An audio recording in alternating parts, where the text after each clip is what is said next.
rooster, and, like everyone there, waiting to see how the story ended. "She didn't put up with all that spurring and flogging long," the old man said. "She went after him like a heat-seeking missile, wrung his dang neck, and bam! Chicken and dumplings for Sunday dinner." Bridget was still laughing when she saw Wade walk in the store. Wade came in with car keys in one hand and his coffee in the other. The first person he saw was Bridget. She was standing behind the counter among a half-dozen men, her black wavy hair framing that pretty heart-shaped face, and something inside of him snapped. "Bridget, when you are finished with what you're doing, please come to my office," he announced, and moved past her with long, steady strides. She blinked, said her goodbyes to the customer, and headed down the hall, wondering what was wrong. The door was open. She walked in. "Close the door, please," he said. Bridget's heart skipped a beat as she pushed it shut. "What's wrong?" she asked. "I don't know," Wade said. "You tell me." She was stunned. Wade was never mad at her. "I don't understand what you're getting at," she said. Wade dropped down in the chair behind his desk and then looked up at her. "Neither do I. You're friendly and funny and engaging with every person in Blessings except me. Are you mad because I bought the house where you grew up, or do you just dislike me? I really need to know." Bridget was in shock. "Of course I don't dislike anything about you. I am not mad, and no, I do not hate you. That's ridiculous." Wade shoved his hands through his hair in frustration. "Then do you just want me to quit asking you out? To just leave you alone? I need to know so I can turn loose of this dream I had, or find out what the hell is wrong and fix it." Birdie was shaking inside. She had to ask, but was afraid to hope. "What dream?" Wade stood. This was where it could get messy.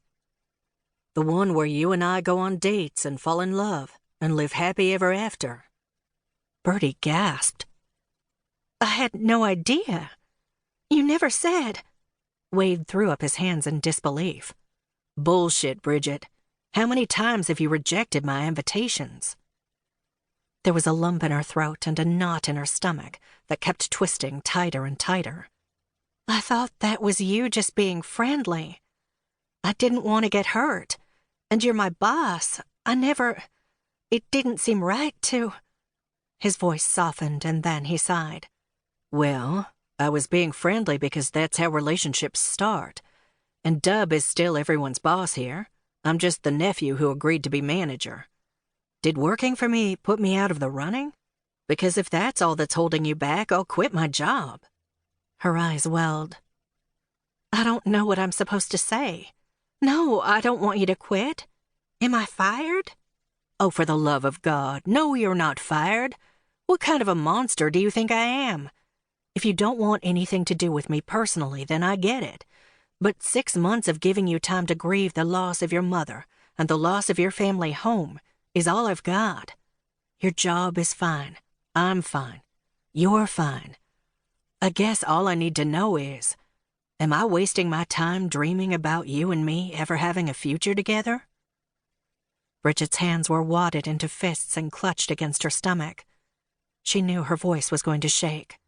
This was like something out of a fairy tale, where the prince with the glass slipper finally found the princess it fit. "No, you're not wasting your time." Wade sighed, then ended the distance between them when he hugged her. "Damn it, Bridget, I did not mean to make you cry. I adore you. I always have, pretty much since first grade. What do I need to do to make it right with you?" She looked up. "Kiss me?" So he did. 2 weeks later, they were sitting in Granny's country kitchen, waiting for the waitress to bring them their ticket for the meal they'd just eaten. What had taken 6 months to begin between them had gone into full bloom in 2 weeks, and it showed. People in Blessings were starting to talk about Wade and Birdie, Birdie and Wade, but Peanut and Ruby Butterman were the first to ask when they stopped at their table to say hello. "Hey, I'm sure seeing a lot of you two together these days. Is there something going on here that I don't know about?" Ruby asked. Wade grinned. "Now, Ruby, you always know what's going on in